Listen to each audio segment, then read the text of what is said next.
Hey guys, Pat here. I am back from the Portland Retro Gaming Expo. It was my third year there and I love it. Always glad to be there. Got a lot of cool stuff I'll show you that I bought there. But it was cool meeting all the fans there, walking around. I had my own panel, which was like a FAQ panel. Showed off a few videos, classic marathon moments. Showed off my new video with Gerard the Completionist, the Castlevania review. If you haven't seen that, go check out that video. It came out on last Friday I believe. I also did a little Play the Punk challenge. I also was a part of the Retro Game Roadshow with Steve Lynn, Chris Kohler, and Frank Cifaldi. That should be online probably at some point. And then I was also part of the tail end of Rue, who did the way games work, sort of a video game tech panel. So it was cool. It was a lot of fun. I had a blast. So yeah, what did I get? Let's start off with something like the little things, like finding like discs I need for PlayStation games. I was missing a disc or manual, so I was missing the Chrono Cross disc 1. I picked up that. That was cool. Legend of Dragoon manual and disc 1. I think I still need disc 3 there. Final Fantasy 9 disc 2. Final Fantasy 8 disc 4. I think those are all almost going to be complete there. Got a couple of Dreamcast games. How about the Floygan Brothers? Remember the Floygan Brothers? I don't know. Oh, the case got cracked in shipment. It being packed, it got cracked. What? Not all there yet. Anyway, it got cracked. I'll replace that case. And then I got the Sega Smash Pack Volume 1, which has 12 games. Some of the earlier arcade games has like Wrestle War on there, and it's got, Alter Beast, Vector Man, Phantasy Star 2. So a good Dreamcast pickup there. I got a pretty good amount of Dreamcast games. How about some weird games that no one cares about, but I think they're cool? How about PlayStation 1, the Roswell Conspiracies? Never saw it before. Fun. How about Panasonic 3DO True Golf? Yeah, I'm excited. How about Gex? Gex for the 3DO. How about Blue Lightning for the Jaguar CD? Sealed! And, I'm not sure why I bought this. How about PlayStation 1 long box? Lemmings. 3D Lemmings, which supposedly is terrible, but I had to go for it. It wasn't that expensive. It does look kind of wacky there. Then Warhawk, another long box. This one have the manual? It does have the manual. Well, goody for me on that. And then NBA Shootout, which I'll probably never play. And then this was pretty cool. I found for a few bucks. It was $5. I got a few dollars off. The manual for Suikoden for PlayStation. I picked up the disc only at a flea market a long time back, and I was surprised to see that. But I won't have the case, but at least I'll have the manual. So it's close enough, right? How about Sega CD Thunderstrike for like $2? Yeah, if you see them cheap, you pick them up. Why not? Here you go. How about the box for Best of the Best for Super Nintendo? I love this game. I also picked up the Best of the Best game. It's somewhere over here.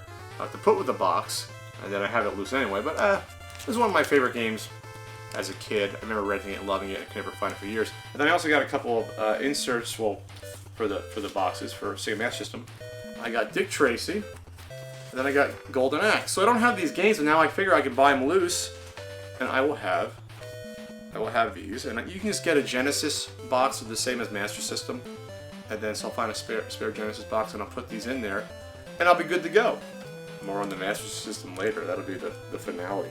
Yeah, I know you're excited as I put this back in and screw it up and make creases. Got this mainly because it was pissing off Rue that he didn't get it, but this is important. For the TRS-80, which was a computer system that not that many people had in the US, Temple of Apshai, which was one of the first sort of like dungeon crawling, sort of RPG games that ever came out. First came out in '79. This one was published in '80, and it's complete. It's got the cassette, and it's got, in the box here, you got a bunch of manuals and instructions underneath here. So yeah, this is going in my kind of growing by the week old computer game collection. How about a random gyro for Gyromite?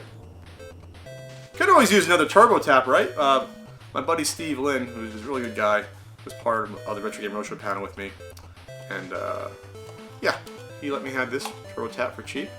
So turbo tap, yeah, tap that turbo, yeah. Speaking of TurboGrafx, picked up Magical Dinosaur Tour, which is just a goofy CD sort of educational game. Now I already had it, but this has a box with it, so I'll sell the CD. And it still has the seal on it, but it's not sealed. There. How about probably the worst game on the TurboGrafx 16, or one of them, Yo Bro. This is the box only again, but I have the game. I have all the TurboGrafx 16 U-Card games, so I'll put that with that. And then another one I didn't have, Ballistics. The box is beat up, but it was a few dollars, so I went for it. I did. So what? Mecha Robot Golf, the beloved game that no one's heard of. Super Nintendo. It's like $1.50, so I picked it up. It's one of those games that in like 20 years will be worth like $800 because people realize how rare it is. Well, I'm spiking the value now for the people that buy up all of these and then claim that they're so rare and start releasing them one by one. Uh-oh, don't want to start another controversy in the comments. Oh, Pat's going off on resellers again. Wow. Got this from my buddy Chris Kohler. Well, besides the autographed Captain Skyhawk he gave me for, I don't know, it was just funny. He left it on the table for me. He got me a Zorana G.I. Joe figure. Zorana. This is the variant without the earrings and a small head. Any G.I. Joe collectors out there, you'll be very excited. It's harder to find than the other one. The one Atari game I got, Tiger Vision's Jawbreaker. Now, I only go for Atari games. I have probably most of the basic, standard, popular ones. I go for like the weird ones like this that are weird third-party companies. This one is red. Has a little inset molding thing going on there. And supposedly it's a terrible game, but I wanted it. Yeah! The Quick Brown Fox. This was a like word processor from '82 for like the Commodore 64. How about the KoalaPad Touch Tablet? Yeah. From the editors of Consumer Guide, more strategies for Nintendo games. They put these out in the mid-80s. Not mid-80s, Pat, you're dumb and tired. Late 80s, early 90s. So there'd be like lots of color illustrations how to beat games. This one's Iron Tank. And they put out like books. Now this time it didn't have, they would be like text guides. This is good because it actually has the photos. And I got this because I think I have the first or third one. I got a few of these. And this one has Three Stooges in it, which I love. Double Dragon, Simon's Quest, Guerrilla War, Gyrus, Iron Sword, Mega Man 2, Qbert. You get the idea. One of the only handhelds I got this year. Last year, I bought about 50 handhelds, literally. There's a guy named Charles, very nice guy, that is a handheld collector. And he brought a bunch of them, and I went nuts. I bought a bunch of Tiger ones, Tiger handheld LCDs, and a bunch of other ones that are kind of esoteric. And good thing he was not there this year, because I probably would have bought 50 more. So I stayed away, because these are hard to store because they're so big. So this is the Tandy Fire Away Cosmic 3000. It's basically a combination of Space Invaders and Galaxian. You have a couple of Space Invader like shields on the bottom for your ship, and then the aliens come down here. What's cool about it though is you have a fire button here. This side is a switch that centers itself. You can go left, right, or center. So it's a metal switch, and I haven't really seen a game with this sort of controller scheme, so I picked it up, and it was only like $5. Can't go wrong. Oh, this could be the best thing I got. I don't care about the price. This is in fine, fine shape. Battery cover, a little bit weird. Looks like it was either cobbled together or beat up, one or the other. But this is the Mario's Cement Factory Nintendo Game & Watch tabletop. There was only a few Game & Watch tabletops. I have the Snoopy one, and it was Donkey Kong Jr., and there was one more that was put out, I believe. But this is beautiful. It's beautiful condition. No real cracks. The screen is almost perfect there. Yeah, there's like a scratch here. I got a really good deal on it. I got it for about $40, and I think they go for at least double that in this shape. How about NES Manuals? Last year I bought literally 125 manuals, something like that. I'm at the point now that I'm almost at 500 manuals, so the last 250 will be the ones that are being tough to find, or like $5 or $10 or more each. I'm not willing to spend that much on manuals. Maybe, depends. But these are nice to store with them. But let's see what manuals I got. Let's go through. How about Turtles Manhattan Project? Right, that one there. Tiger Heli. Surprised I didn't have that one. Wheel of Fortune, Family Edition. Vice Project Doom, very underrated game right there. Widget. That's a hard to find game. Short Order Explode. Maniac Mansion. This is the poster to Maniac Mansion. It's like the inventory item guide here. You don't find this too often here, and it's like tips on here and letters and stuff, and just a goofiness going on here.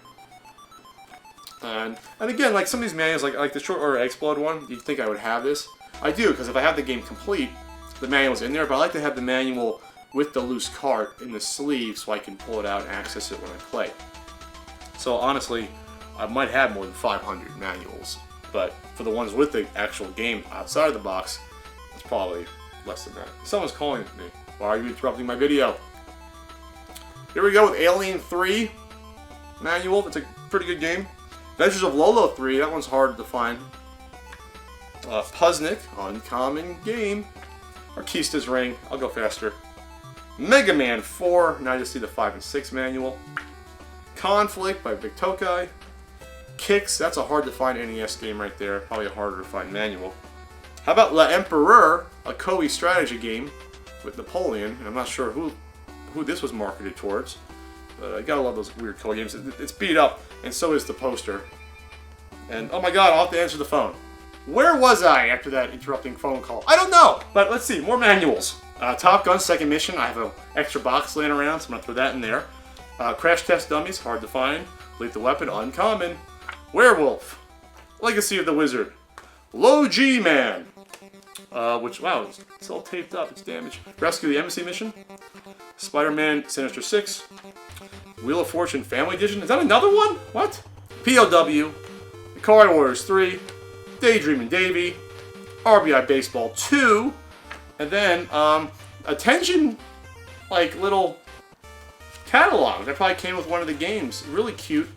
Tell you about all the new games coming out, including Cyberball, which is coming out on the computer. That was a Jalico release, though. Huh, don't mind me. Then I got some more here. I got some posters. Check out this poster from Spectrum Holobyte. This is about the Super Nintendo era. They're advertising Star Trek Next Generation. Somehow with that. Super Spike V-Ball. Pugsley Scavenger Hunt. That's a hard to find game and manual. Color Dreams. That's a Raid 2020 manual. How about Quattro Arcade manual? I have the other Quattro ones. I didn't have the arcade one. I bought 2 of these? What? Legend of Zelda Link's Awakening for Game Boy. I had the box and I have the game, but alright. I got 2 of them. How about Dungeons & Dragons Pool of Radiance? There's some water damage on the front, but that one's cool. Are you getting tired of this? I think I am too.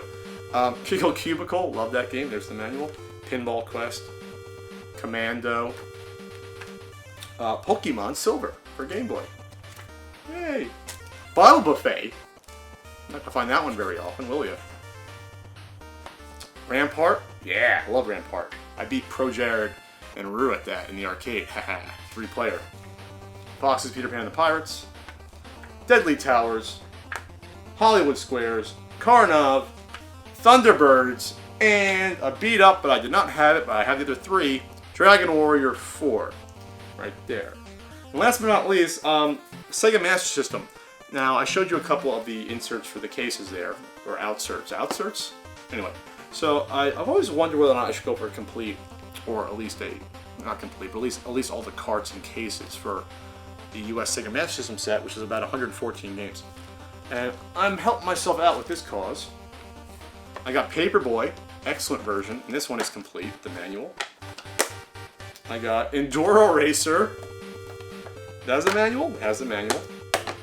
Zillion. Now, I believe with Zillion, I already had the manual, but not the case, or opposite. So I picked up that, and I'll have to sell the other one. Sports Pad Football. No manual. This one's harder to find just because you needed to use the stupid roller sports pad for this game and the ice hockey game. And so yeah, I picked this one up. And then this is the last one. This is the rarest thing I got at the convention. This is probably one of the rarest things at Portland Retro Gaming Expo. I got this from Chris Kohler. It was like a two-day negotiation, back and forth. Literally, his booth was next to mine. I got James Buster Douglas Boxing. Missing the manual. It's not perfect condition, but this is the hardest to find North American game. So, doesn't have the manual again. Doesn't bother me as much because, like I said, I got a good deal. Maybe I'll get the manual eventually. But now, maybe I'll become Pat the Sega Master System punk, because now I might go for a complete set of these. Yeah, I'm actually disappointed too. So yeah, again, Portland was very, very fantastic. It's a beautiful city. So what's coming up next? Oh, one other thing on the table here. It's a Commodore game switcher. Okay, that aside.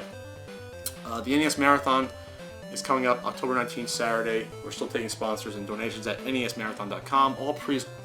All proceeds go to the Children's Miracle Network charity. It's a great cause. Please check out the website. There's more information, the video, and it's going to be a great time. And then, yeah, next event for me is going to be MagFest probably in January.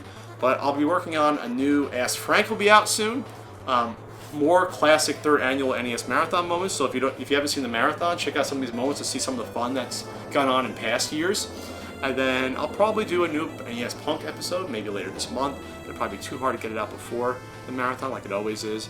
But yeah, again, check out the completionist episode that I am guest starring in. It's on the channel. I'll try to annotate that right now so you can check out. Gerard does great work, his videos. And that's it. I'm going to go to the gym. Try to work off some of the bad food I ate all weekend. You can go to the gym and be a gamer. Yeah, that's possible, I think. Yeah, why not? I don't know how to end this video.